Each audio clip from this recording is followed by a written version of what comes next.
Welcome YouTube channel दुर्कर सरी में आपका स्वागत है। आज हम बात करेंगे बीटीसी ने डीएलएड फर्स्ट सेमेस्टर मैथ के अंतर्गत आज हम पढ़ेंगे रिवीजन 2 है। इसके पहले हम रिवीजन 1 कर चुके हैं। ये रिवीजन 1 कराने में हमने देखा था कि कुछ क्वेश्चन ऐसे थे जिसमें व्यूअर को कुछ समस्या आ रही थी। वो कह रहे थे हमारा समझ नहीं आ रहा है, तो इस तरह हमने इस क्वेश्चन को दोबारा हम लेकर आए हैं। ठीक है, जो क्वेश्चन था देखिए, एक क्वेश्चन ये हमारे पास है और एक क्वेश्चन 13 नंबर पर सेम टू सेम ऐसे क्वेश्चन 2 क्वेश्चन लेकर आए हैं। तो कल के डाउट को क्लियर करिए कि आज जो है ये कैसे सॉल्व हल किया जाएगा। ठीक है, तो पहले आपको ये मालूम होना चाहिए, पहला सवाल कह रहा है कि 3 क्रमागत, पहले आपको क्रमागत मालूम होना चाहिए, क्रमागत संख्या होती क्या है। तो क्रमागत संख्या जो होती है अर्थात क्रम से होती है, जैसे 15 के बाद 16 के बाद 17, एक क्रम से होती हैं। एक क्रम होता है इनका कि 15 के बाद 16 के बाद 17। ठीक है, ऐसे 1 है, 2 है, 3 है, 4 है, क्या है क्रम में है, 8 है, 9 है, 10 है, 11 है, क्या है क्रम में है। ठीक है, तो अब देख रहे हैं जब कोई संख्या क्रम में होती है, तो हमेशा एक जोड़कर हम आगे बढ़ते हैं, एक जोड़कर हम आगे बढ़ते हैं, नहीं बढ़ते। देखिए 15 में एक जोड़े 16 आया, 16 में एक जोड़े 17 आया, एक में एक जोड़ेंगे 2 आया, 2 में एक जोड़ेंगे 3 आया, 3 में एक जोड़ेंगे तो 4 आया। ठीक है, ऐसे होता है। तो देखिए हमको यहाँ क्रमागत संख्या कह रहा है और पता नहीं कौन संख्या है, पता ही नहीं है। तो कह रहा है 3 क्रमांक संख्याओं में पहली और तीसरी संख्याओं का योग 40 है। तो पहले आपको संख्या माननी पड़ेगी कि संख्या क्रम से कौन सी होती है। तो माना क्रमागत संख्या आपको 3 से माना 3 लेनी है आपको। ठीक है, क्रमांक संख्या में जो पहली संख्या मानते हैं, क्रमांक संख्या में पहली संख्या मान लेते एक्स है, मान ली कोई संख्या एक्स से स्टार्ट करते हैं। दूसरी क्या होगी, ध्यान दीजिए कि मैंने बताया था कि क्रमागत संख्या ज्ञात होने पर अगली वाली संख्या में एक जोड़ दिया जाता है। तो अगर पहली एक्स है, दूसरी क्या होगी, एक्स प्लस 1 होगी कि नहीं होगी, और तीसरी क्या होगी, एक्स प्लस 2 होगी, है ना। ये तो होता है, देखिए अगर एक है, एक के बाद 2 आया, 2 के बाद 3 आया है, तो पहले हम एक जोड़ेंगे, फिर एक में और जोड़ेंगे तो 2 हो जाएगा। तो पहली संख्या x है, दूसरी संख्या x प्लस 1 है, तीसरी x प्लस 2, यही आपकी क्रम संख्याएँ होती हैं। ठीक है, कभी भी क्रमांक संख्या आती हैं तो हमको ऐसे ही मानना है। ठीक है, x है, उसके बाद x प्लस 1 आएगा, x प्लस 1 के बाद x प्लस 2 आएगा। ठीक है, ये समझ आ गया यहाँ तक संख्या कैसे माननी है। अब कह रहा है कि पहली और तीसरी, तो यहाँ लिखेंगे प्रश्नानुसार, प्रश्नानुसार कह रहा है कि पहली और तीसरी संख्या के ऊपर 40 है। तो देखिए पहली हमारे पास क्या है, x है, तो x नोट कर लीजिए, प्लस तीसरी संख्या का योग, तीसरी कितनी है हमारे पास, x प्लस 2 है। दोनों क्या किया हमने, जोड़ दिया, जोड़ने कितना हमारे पास आता है 40, 4 तक दीजिए। ठीक है, तो एक एक जुड़ जाएंगे, 2x आ जाएगा, प्लस 2 बराबर 40 हो जाएगा। तो 2x इसको हम 75 कर देंगे, 40 माइनस 2, तो 2x बराबर आ जाएगा 38। 40 में 2 चलें कितना आएगा, 38 आ जाएगा। यहाँ पर क्वेश्चन डाउट हुआ था, मैंने यहाँ पर 48 कर दिया था, यहाँ पर गलती हमसे हो गई थी। और x बराबर हो जाएगा 38 बटे 2 बराबर हो जाएगा 19 दूनी 38।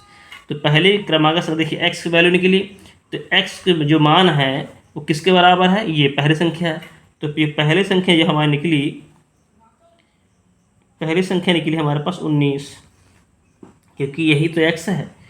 अब दूसरी क्या निकलेगी, दूसरी संख्या बराबर हमारे पास x प्लस 1 है। देखिए यहाँ पर तो x आपका 19 है, 19 में एक जोड़ दीजिए, कितना जाएगा, 20 आ जाएगा। अब आपका तीसरी आता है, तीसरी संख्या क्या होगी, तीसरी हमारे पास x प्लस 2 है, तो x प्लस 2 है, x मान कितना है 19 है, तो 19 प्लस 2 बराबर कितना 21 आ जाएगा। तो ये रहा तीसरी, ये रहा दूसरी, ये रहा पहली।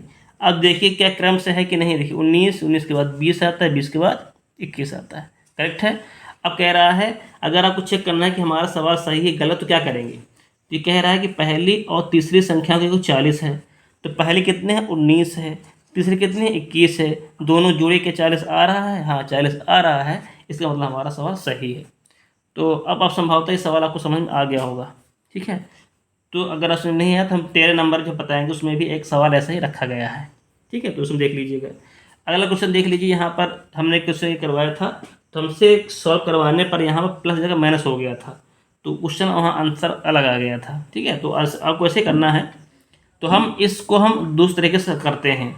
इसको हल करने से पहले चीज़ ध्यान दीजिए, कह रहा है कि 2x प्लस वाई जो है x माइनस 2y से कितना अधिक है। ये जो कह रहा है, ये जिसकी वैल्यू जो है इससे कितना अधिक है। तो अब देखिए, मान लो कोई संख्या लिखी है 15, यह लिखिए 10, ये दो संख्या मान लीजिए 15 है, 10 है। अब बताइए, ये 15 है और 10 से कितना अधिक है, ये 5 अधिक है। ठीक है, तो क्या करेंगे, अगर 5 जोड़ दें, दोनों बराबर हो जाने, बराबर हो जाएगा है ना। यहाँ 15 हो जाएगा, ये 15 हो जाएगा। तो इसको हम इस तरह सॉल्व करते हैं। देखिए कह रहा है 2x प्लस वाई जो है बराबर x माइनस 2y, जो ये वाली वैल्यू है इससे अधिक है। तो इससे अधिक है, इसका मतलब यह हुई कम होगा।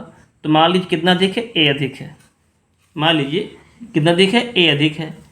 ये जो है इससे एक अधिक है, तो दोनों बराबर हो जाएगा। देखिए यहाँ पर हमने क्या किया, इसमें 5 जोड़ दिया था, इसमें जोड़ देना है आपको। तो ये पहला तरीका है। अब क्या करेंगे, इस वैल्यू को पूर्व पक्षांतर कर देना है। तो 2x माइनस वाई, इसको यहाँ ले आएंगे, तो माइनस हो जाएगा माइनस एक्स, क्योंकि पूरा उठा कर लाएंगे तो ये चिन्ह लगा देंगे, -2y बराबर हो जाएगा a। ब्रैकेट सॉल्व कर लीजिए, 2x minus Y minus x हो जाएगा, माइनस माइनस प्लस 2y बराबर a हो जाएगा। अगर आप ब्रैकेट नहीं लगाना है तो क्या करना है, x यहाँ पर क्या है, प्लस का है, तो वहाँ क्या हो जाएगा, माइनस हो जाएगा। यहाँ माइनस का 2y है, वहाँ जाएगा तो क्या हो जाएगा, प्लस 2y आ जाएगा। ठीक है, सॉल्व कर लीजिए। यहाँ पर 2x है, यहाँ पर 1x है, तो 2x में 1x चले जाएंगे, कितना आएगा, x बचेगा। ठीक है, देखिए हम भी मिस्टेक यहाँ पर कर दिए हैं। यहाँ पर 2x प्लस वाई है, यहाँ प्लस लगाना है, यहाँ पर यही मिस्टेक हमसे हो रही थी, उस सवाल में ऐसा हो गया था, तो ये प्लस ही आएगा। अब ये 2y है, 1y है, तो जाएगा 3y। तो जो a की वैल्यू निकली, तो ये निकलेंगी x प्लस 3y, तो x प्लस वाई 3 इससे अधिक है। ठीक है, तो बात यहाँ समझने वाली बात ये है कि यहाँ पर करना क्या था, करना घटाव था। तो घटाव करने पर आंसर निकल आता है। ये था बिल्कुल सैद्धांतिक रूप से। तो चाहे तो मैं जैसे कल बताया था वैसे हल कर लेते हैं, खाली यहाँ पर चिन्ह का अंतर था बस। यहाँ मैंने मैथ लगा दिया था, यहाँ पर प्लस था, तो इसलिए सवाल थोड़ा आंसर भी गलत आया था। ठीक है, तो लगाना तरीका आपको समझना ये है कि लगाना कैसे है बस। ठीक है, आपको लगाना कैसे है ये आपको सीखना चाहिए बस, बाकी तो आप सब कर लेंगे। ठीक है, तो बढ़ते हैं अगले क्वेश्चन की ओर। कह रहा है कि सरल करना है, ये दिया है, इसको सरल करने के लिए कहा गया है। तो इसको सरल करने के लिए ध्यान देना पड़ता है कि जो सजातीय पद है उन्हीं को हम सॉल्व करते हैं। ठीक है, सजातीय पद, तो देखिए सजातीय पद कौन कौन से हैं। तो सजातीय पद उनको एक तरफ रख लीजिए। इसे 5x², देखिए यहाँ पर चर की घात 2 है, तो जो चर की घात 2 है यानी x घात 2 है, जहाँ जहाँ x घात 2 है उसको पास पास रख लीजिए। तो x घात यहाँ 2 है, x घात 2 यहाँ पर भी, तो उसको यहाँ रख लीजिए। यहाँ पर भी है तो इसको पास में रख लीजिए। तो सजाती कैसे हैं, क्योंकि जिनका चर बराबर हो, समान हो, वही आपको सजाती होते हैं। ठीक है, अब बचा हमारे पास -2xy प्लस 5xy बच गया हमारे पास। ठीक है, यहाँ आप सॉल्व कर लीजिए। तो 5 और 3 8, 8x² माइनस 9x²। अब देखिए आप सॉल्व कर लीजिए इसको। ये 5xy प्लस का है, ये माइनस का है, तो 5 में 2 चलेंगे, जाएगा 3, तो 3 आपका प्लस का आएगा। ठीक है, क्योंकि 5 बड़ा है। देखिए कि 8 में 9 घटाएंगे, ये 9 में 8 घटे कितना आएगा, 1 आएगा, 1x²। लेकिन यहाँ देखिए कौन सा बड़ा है, 9 बड़ा है, मतलब माइनस वाला बड़ा है, तो आंसर माइनस में आएगा, प्लस 3xy। ये एक लिखा नहीं जाता है तो हटा दीजिए, तो -x² प्लस 3xy, यही इसका आंसर है। तो समझते हैं इसका आंसर है। तो आप समझिए इसको सॉल्व कैसे करना है, लगभग ये हर सवाल इसका सवाल पूछा जाता है। तो बढ़ते हैं अगले क्वेश्चन की ओर। फोर्थ क्वेश्चन कह रहा है कि निम्न चित्र में ए की वैल्यू हमारे पास 50 दिया है, 50 अंश, और सी की वैल्यू दिया है 60 अंश। तो कह रहा है इस बी की वैल्यू क्या होगी। ठीक है, ये ऑब्जेक्टिव में है। आप इसको जब लगाएंगे तो क्वेश्चन देखिए, पहले बात कुछ नियम आपको पता होने चाहिए। जैसे कोई रेखा होती है, एक सरल रेखा होती है, तो सरल रेखा में जो कोण बनता है वो बनता है 180 अंश का। बनता कि नहीं बनता, हाँ बनता है। अब इसके जितने पार्ट कर लीजिए, इससे पूरा है, तो जितने पार्ट कर लीजिए, जैसे ये पार्ट हमने कर लिया, तो जब इस पार्ट को अलग कर लेंगे, इतना, ये कितना है 50 का, ये 50 अलग हो गया। ठीक है, तो 50 से कम हो जाएगा। अब यहाँ पर 60 अलग कर दीजिए, ले 60 अलग कर देते हैं। तो हमने क्या किया, 50 अलग कर दिया और 60 अलग अलग कर दिया, तो बचा क्या हमारे पास, तो 50 और 60 हमने अलग कर दिया, मतलब 110 हमने अलग कर दिया। तो 50 60 होता है 110, तो 110 कम हो जाएंगे, यहाँ कितना बचेगा 70। ये कितना बचेगा 70। तो यहाँ इसकी जो वैल्यू हुई ये 70 आ गई। ठीक, अब कोई जब रेखा आपस में काटती हैं, जब को दो रेखा आपस में काटती हैं, जहाँ पर कटती बिंदु कटान बिंदु पर वहाँ पर बनता है शीर्षमुख कोण। मतलब जब दो कोणों के शीर्ष, जब दो कोणों के शीर्ष आपस में मिलते हैं तो वहाँ पर बनता है शीर्षमुख कोण। इसको मैंने चैप्टर में पढ़ा है, कोण चैप्टर में मैंने इसको एक्सपीरियंस बताया है, तो आप वहाँ जाकर देख लीजिए। देखिए शीर्षमुख क्या होता है कि आपस में बराबर होते हैं। अगर यहाँ शीर्ष ऐसा बन रहा है तो इसका शीर्ष यहाँ बन रहा है, तो अगर ये 45 का है तो इसका भी क्या होगा, मान 45 होगा। ठीक है, शीर्षमुख कोण आपस में क्या होते हैं, बराबर होते हैं। इधर लीजिएगा, एक यहाँ बनता है तो इसका शीर्षमुख ये बनता है। अगर ये एस 20 का है तो इसका सामने वाला भी एस 20 का होगा।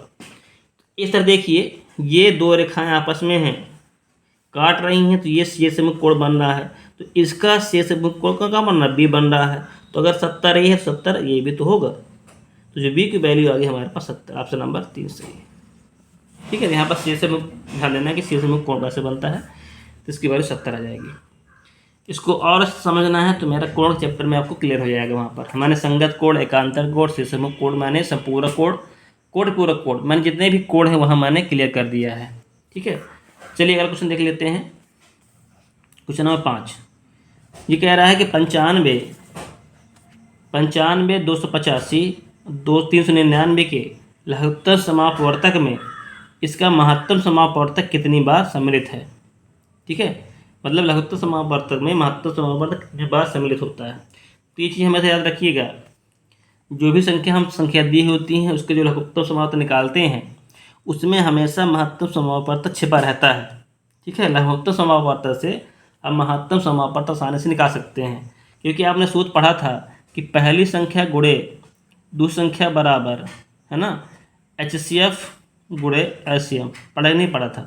दो संख्याओं का अगर LCM निकाला गया है तो उसमें HCF भी छिपा रहता है। पढ़ नहीं पढ़ा आपने, तो अब बताना है कि इसमें कितनी बार HCF आया है। तो इसको हम एक और तरीके समझ लेते हैं, थोड़ा सा उससे वीडियो बड़ा हो जाएगा। जैसे मान लो 12 है और 16 है, इसका जब HCF निकालेंगे, थोड़ा सिंपल ले लेते हैं, ले लीजिए 12 24 है, जब इसका LCM निकालेंगे, LCM तो निकलेगा कितना 24।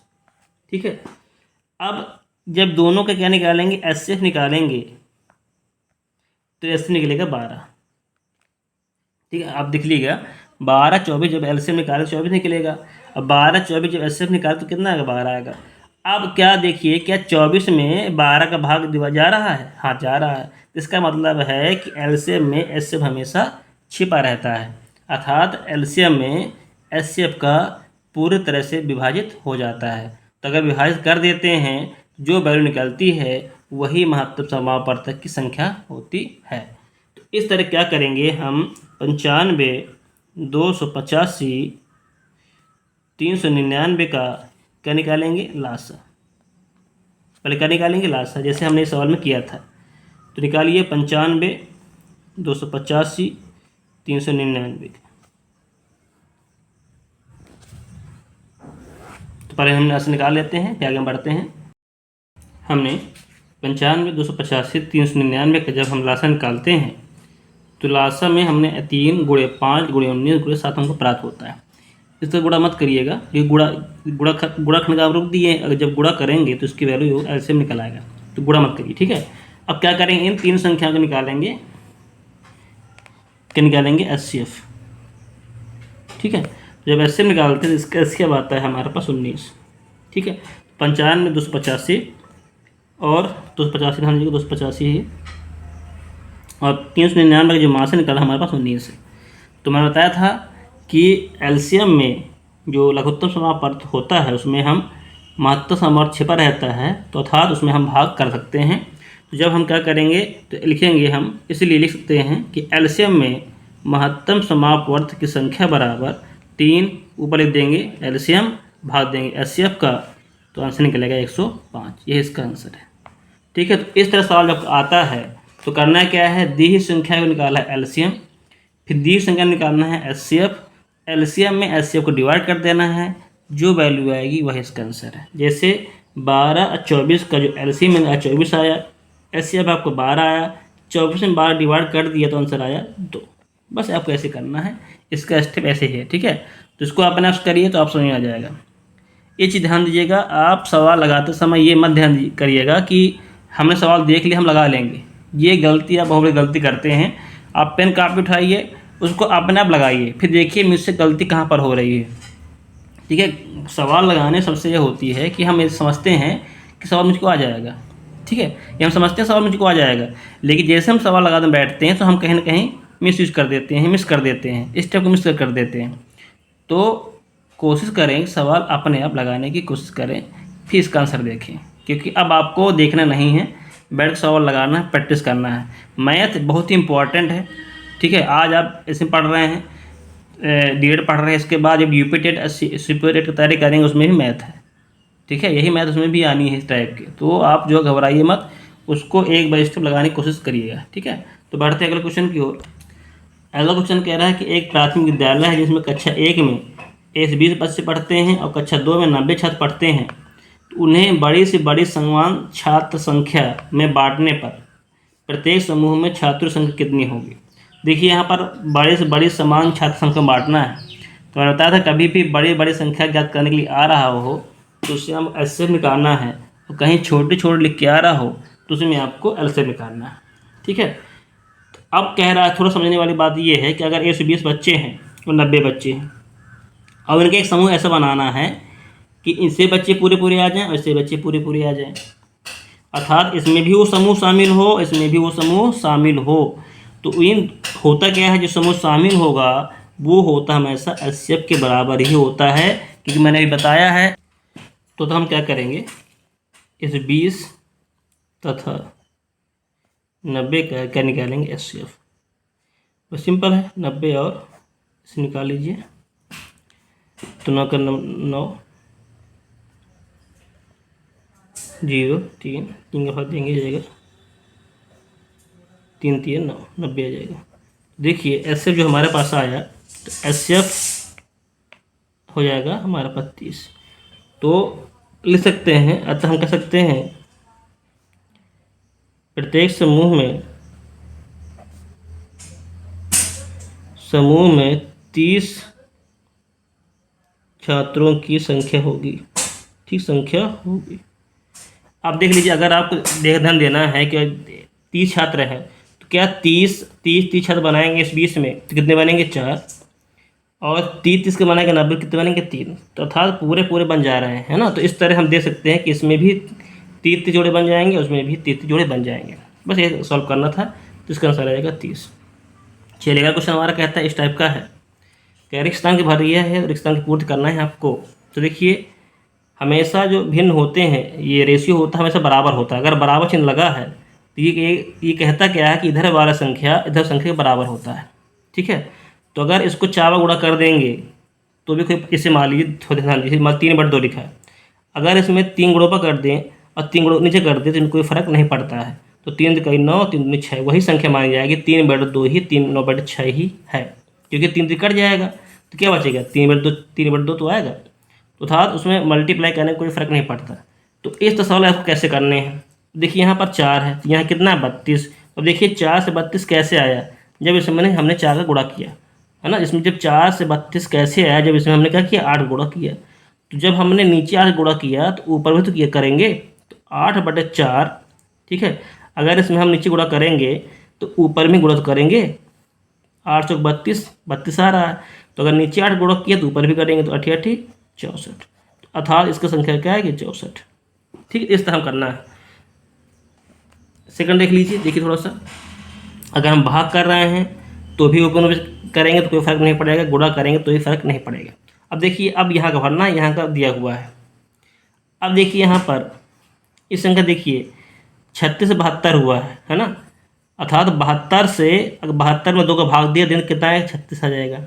बात यही ना, अगर 72 में 2 का भाग दे देंगे, कितना 36 आ जाएगा। अगर ऊपर वाले में 2 का भाग दिया गया है तो नीचे वाले में भी 2 का भाग दिया जाएगा। तो 12 में 2 का भाग देंगे, कितना आ जाएगा 6। ये इसका आंसर है। ठीक है, इसका 6 आ जाएगा, इसका 64 तो 6 आंसर आ जाएगा।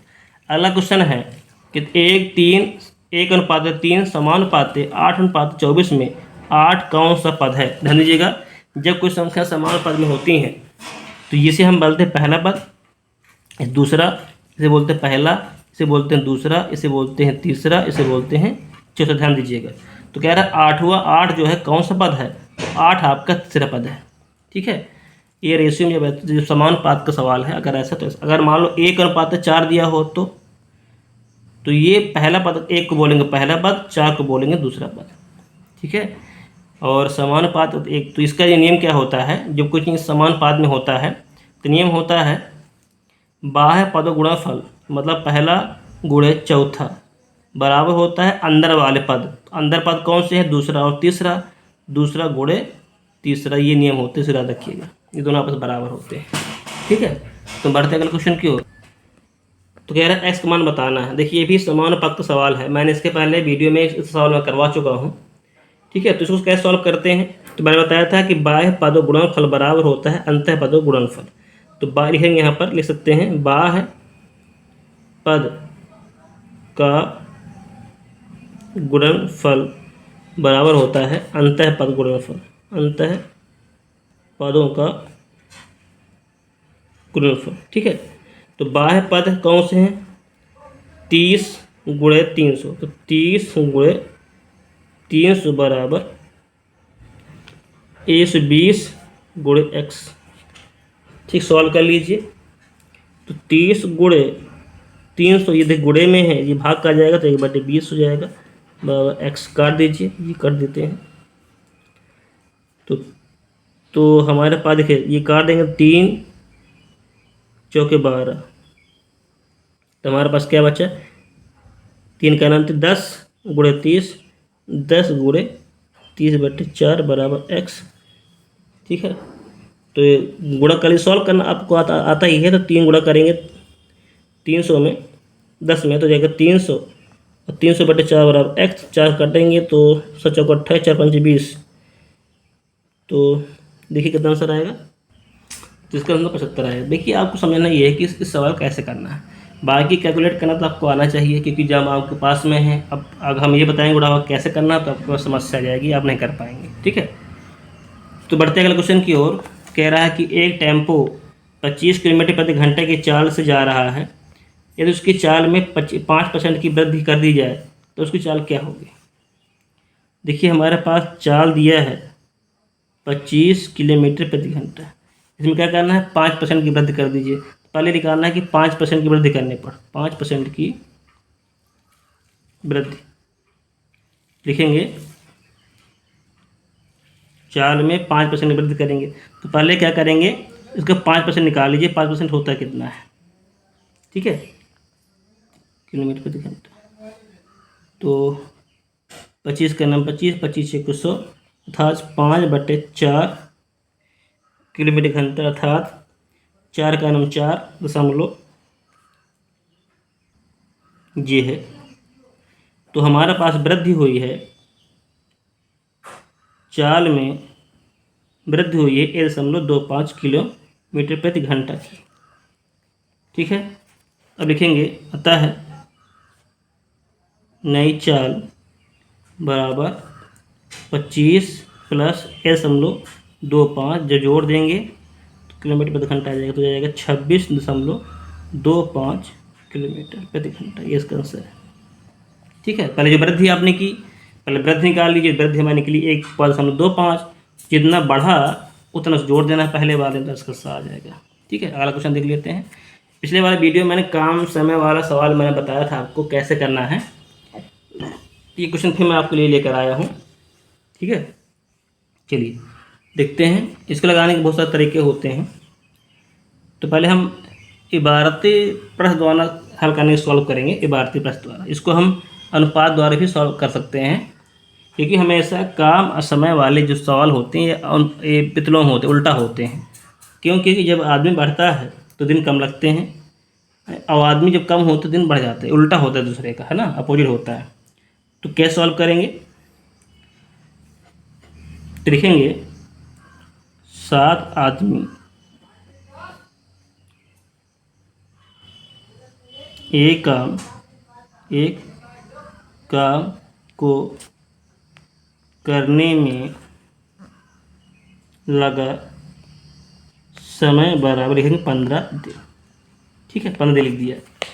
तो अब क्या निकालेंगे, ए दिन निकालें। तो एक आदमी कब करेगा, तो एक आदमी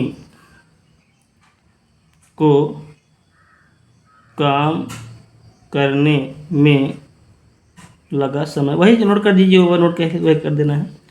देखिए यहाँ पर उल्टा होता है, तो आपको यहाँ पर भाग नहीं करना, क्योंकि मैंने बताया था कि जब व्यवहारिक सवाल करते हैं तो 7 से जब 1 की हो जाता है हमेशा भाग करना पड़ता है, लेकिन इस वाले सवाल में हमेशा गुणा करना पड़ता है, काम वाले सवाल में। ध्यान दीजिएगा, तय 5 गुणे 7 दिन में कर लेगा वो, अर्थात 15 सत्ते 105 दिन में वो काम कर लेगा अकेला जब काम कर। देखिए थोड़ा दिमाग लगाइए, अगर आदमी ज़्यादा थे तो 15 दिन लगते थे, जब आदमी कम होंगे तो दिन ज़्यादा लगेंगे ना ज़्यादा, इसका मतलब हमारा सच सही है। अब कह रहा है 21 आदमी कब करेंगे, तो 21 आदमी को काम, तो ये रहा कि 21 आदमी काम करेंगे। जब आदमी ज़्यादा हो जाएंगे तो आपके दिन कम हो जाएंगे, इसका आंसर सही है कि 21 जब काम करेंगे तो 5 दिन में काम कर लेंगे। तो ये बस सवाल समझ में आ गया, सवाल कैसे करना है। ठीक है, इसके लगाने के तरीके बहुत सारे होते हैं। ठीक है, तो जब हम 3rd सेमेस्टर का पढ़ाएंगे तो उसमें ये शिफ्ट आउट जरूर मिलेगा काम और समय का, तो उसमें बहुत हम 2-3 तरीके बताएंगे इस सवाल को करने के। ठीक है, तो अभी इतना रहने दीजिए, इतना सीख लीजिए कैसे करना है। ठीक है, तो हम बढ़ते हैं अगले क्वेश्चन नंबर 12 की ओर। क्वेश्चन नंबर 12 है, देखिए मैंने जो पहला क्वेश्चन बताया था सेम वैसा क्वेश्चन आपके लिए लेकर आया हूँ कि आप उस डाउट को भूल जाएं जो डाउट उसमें था। देखिए 2 क्रमागत संख्याओं का योगफल 7 है, तो उन संख्याओं को ज्ञात करना। देखिए 2 क्रमागत है, अब मतलब अब ये कह रहा है कि 2 संख्या ऐसे क्रम में है जिनका योग 7 है, तो संख्या बताना है। तो देखिए अगर सवाल ऑब्जेक्ट में आता है तो दिमाग लगाइए, ऑब्जेक्टिव में आता है तो बता रहा हूँ, दिमाग लगाइए, ऐसे 2 संख्या बताइए जिनको जोड़ने पर 7 आ जाए। तो एक 3 है, एक 4 है, तो 4 दिन कितने होते हैं, 7 होते कि नहीं होते, तो 3 और 4 इसका आंसर है। अब बताइए कि क्रम में है कि नहीं, 3 के बाद 4 तो आता है, हाँ आता है, इसका मतलब 3 और 4 इसका आंसर सही है अगर ऑब्जेक्टिव में आता है तो। ठीक है, लेकिन जब लगाने की बात आएंगे तो माना पहली क्रमागत संख्या बराबर x है और दूसरी जब निकलेगी दूसरी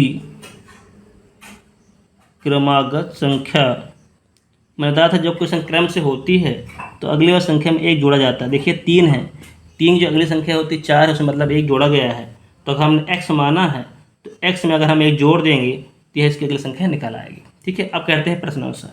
तो समझ आया कि हमने पहले कब मानते हैं, दूसरे कैसे मानते हैं, समझ आया यहाँ पर। बस इतना ध्यान देना है, अब ये आपको मान लिए हैं तो आंसर आपका आ जाएगा।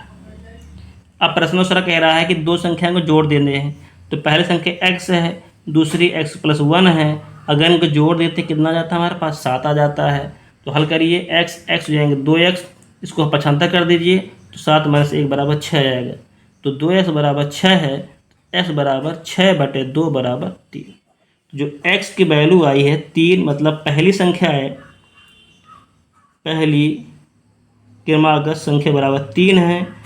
दूसरी कौन सी है, दूसरी आपकी है x+1 है, अर्थात 3 + 1 बराबर 4। देखिए पहले 3 है, दूसरे 4 है, क्या क्रम में है, दोनों को 7 आ रहा है, इसका आंसर सही है। तो ठीक है, ये बात क्लियर हो गई। ठीक है, तो इससे हम मान सकते हैं। अब हम 13 नंबर कुछ हट के सवाल लेते हैं। सवाल वैसे ही है लेकिन 2 क्रमागत है, लेकिन यहाँ पर सम संख्या कह रहा है। 2 क्रमागत तो है लेकिन यहाँ पर सम संख्या कह रहा है, 2 क्रमागत सम संख्या का योगफल 10 कह रहा है। तो ध्यान दीजिएगा, जब हम सम संख्या लेते हैं तो कैसे होती हैं, 2 है, 4 है, 6 है, 8 होता नहीं होता, ये 2 सम संख्या है। जैसे 18 है, 20 है, 22 है, तो ये क्रम से है कि नहीं, 18 के बाद 20 आता है, 20 के बाद 22 आता है, सम संख्याएँ हैं, है ना। सम संख्याओं में 2 का अंतर होता है, ध्यान दीजिएगा। तो सम संख्या में 2 का अंतर है। देखिए 2 जोड़ने पर हमको सम संख्या निकलती है। अगर विषम पूछता तब भी यही करते हैं, विषम संख्या पर भी 2 का अंतर होता है, जैसे 3, 5, 7, 9। देखिए विषम में भी 2 का अंतर है, लेकिन सम पूछ रहा है तो हम ऐसे मानेंगे। तो हम क्रमागत कह रहा तो लिखेंगे पहली माना, नोट कर लेते हैं पहले। तो ये बात समझ आ गई आपको कि पहली क्रमांक संख्या x है, दूसरी क्रमांक संख्या x + 2 होगी क्योंकि सम संख्या है, तो नोट कर लीजिए सम संख्या, सम संख्या, ये नोट कर लीजिए सम संख्या, ठीक है। तो पहली क्रमांक सम संख्या x है, दूसरी क्रमांक सम संख्या x + 2 है। हम दो जोड़ा क्यों जोड़ा है, क्योंकि सम संख्या जब निकालते तो उनके बीच का अंतर है 2 ही तो होता है। देखिए 2 है, 2 सम संख्या है कि नहीं, तो 2 के बाद अगली सम संख्या कौन होगी, 4 होगी। तो 2 4 कैसे आया, इसमें 2 जोड़ने पर तो आया है कि नहीं आया, तो अर्थात यहाँ पर x + 2 हो गई। ठीक है, ये मेन होता है, समझना है आपको। अगर ये समझ में आ गया तो आगे हम बढ़ जाएंगे, ठीक है, कोई दिक्कत वाली बात नहीं। अब करते हैं प्रश्नानुसार। अब कह रहा है कि दो क्रमांक सम संख्या का योगफल 10 आता है। अगर हम दोनों को जोड़ दें, x + x + 2 को जोड़ दें तो कितना हो जाता है, 10 हो जाता है। तो सॉल्व कर लीजिए, x 2x + 2 = 10, 2 को पछानता कर दीजिए तो 2x = 10 - 2 आ जाएगा। तो 2x बराबर आ जाएगा 8, x बराबर आ जाएगा, काट देंगे तो 4 आ जाएगा। ठीक है, ध्यान दीजिएगा जो पहली संख्या क्या निकली 4, दूसरी क्या है, दूसरी है x + 2, तो 4 + 2 = 6। अब ध्यान दीजिए 4 एक संख्या सम संख्या है और 6 एक सम संख्या है कि नहीं, तो 4 के बाद 6 आता है कि नहीं आता, हाँ आता है। और 6 और 4 कितने होते हैं, 10 होते हैं। इसका मतलब हमारा आंसर सही है। तो ये संभवतः आपकी समझ में आ गया होगा। ठीक है, तो हमको कैसे क्रमांक संख्या को माननी है, कैसे नहीं माननी है। ठीक, तो बढ़ते हैं हम अगला क्वेश्चन की ओर। अगला क्वेश्चन कह रहा है कि x - y में क्या जोड़ें कि योगफल हमारा जो है x 2x + y हो जाए। तो जैसा कह रहा है वैसे कर लेते हैं। इसे कह रहा है कि x - y में क्या जोड़े, मान लीजिए हम a जोड़ देते हैं तो क्या मिल जाता है, 2x - y मिल जाता है, 2x + y मिल जाता है। ठीक है, अब a की वैल्यू निकालनी तथा अर्थात इसको हम क्या करेंगे, पछानता कर देंगे। तो 2x + y, जब x यहाँ प्लस का है, इधर क्या हो जाएगा माइनस का, ये y माइनस का तो हो जाएगा प्लस का। बस सॉल्व कर लीजिए। तो 2x में एक x कम चले जाएंगे, बचेगा x, और ये y आपस में जुड़ जाएंगे, हो जाएगा 2y। तो हमारी संख्या आई x + 2y।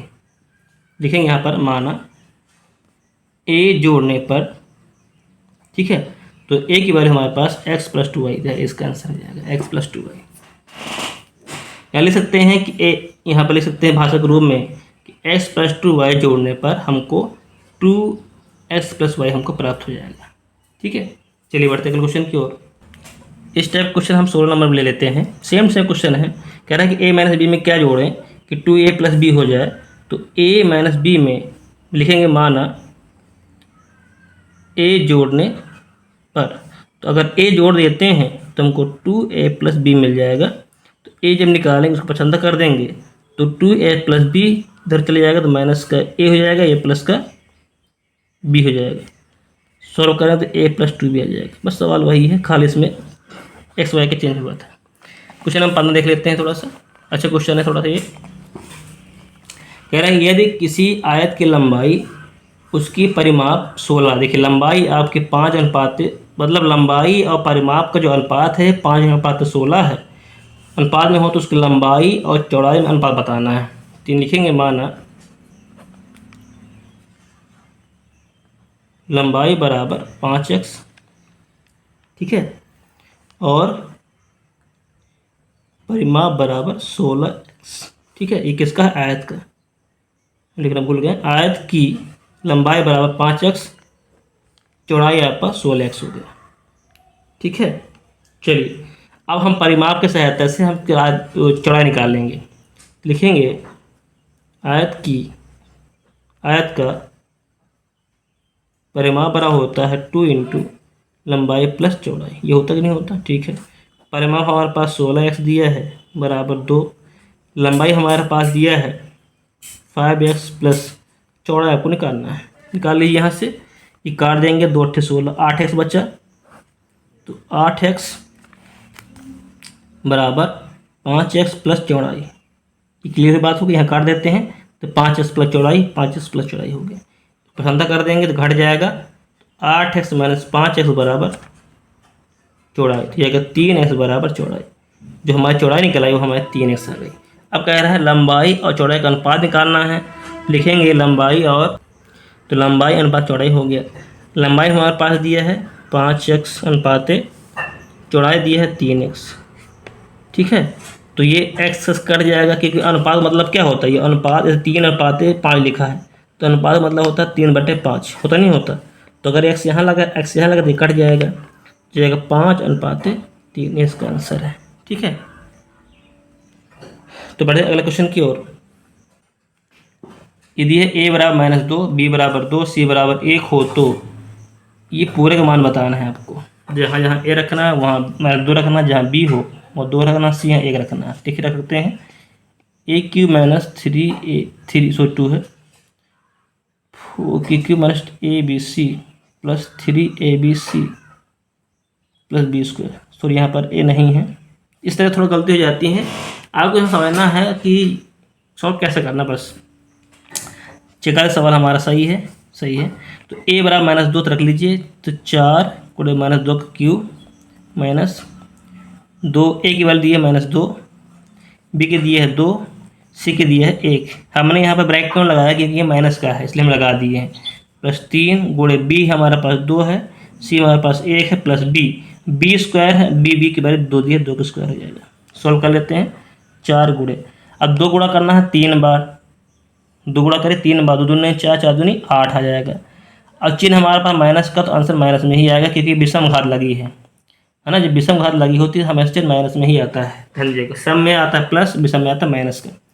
जिसको सॉल्व करेंगे पूरे को तो माइनस और माइनस हो जाएगा, प्लस गुणा कर लिए 2 दूनी 4, 4 दूनी 8, अब 8 का नाम 8 ही होता है, प्लस 3 दूनी 6, 6 का नाम 6, प्लस 2 गुणा करेंगे 2 बार तो जाएगा 4, तो 8 चौक 32 -32 प्लस जोड़ देंगे तो 6 × 10 18,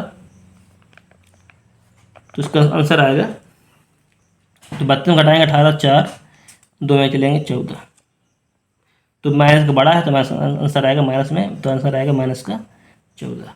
ठीक है, तो बढ़ते अगले क्वेश्चन की ओर। बस वैल्यू आपको रखना है, सॉल्व कर लेना है। ठीक है, तो अगला क्वेश्चन हमारे पास इस टाइप दिया है, 18 नंबर क्वेश्चन। तो सॉल्व करना है तो मैंने बताया था आपको, पहले जो बार ब्रैकेट लगा है वो सॉल्व करते हैं, जहाँ डिवाइड है वो भी सॉल्व कर लेते हैं। तो सॉल्व करिए, देखिए 18 डिवाइड, पहले सॉल्व करेंगे तो यहाँ लगा माइनस का, क्योंकि बार ब्रैकेट भी एक ब्रैकेट होता है। तो 10 में 4 घटेगा, जाएगा हमारे पास 6।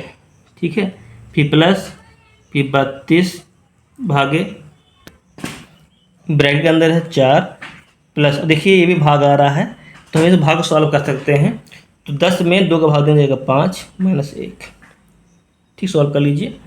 देखिए यहाँ अगर भाग आया है, पहले भाग सॉल्व करेंगे तो 18 में 6 का भाग देंगे 3, फिर 32 रख देंगे भागे, अरे जोड़ देखिए 5 और 9 और 9 में 1 चलेंगे तो जाएगा 8 कर लेंगे, तो 3 प्लस 32 में 8 का भाग देंगे तो 4 आएगा, और 4 3 7 आ जाएगा। ये इसका आंसर है। तेरह हमारे 18 क्वेश्चन।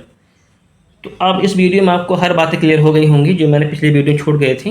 तो संभवतः वीडियो आपको अच्छा लगा होगा, तो इस वीडियो को लाइक करें, सब्सक्राइब करें और शेयर जरूर करिएगा। तो आपको वीडियो देखने के लिए थैंक यू।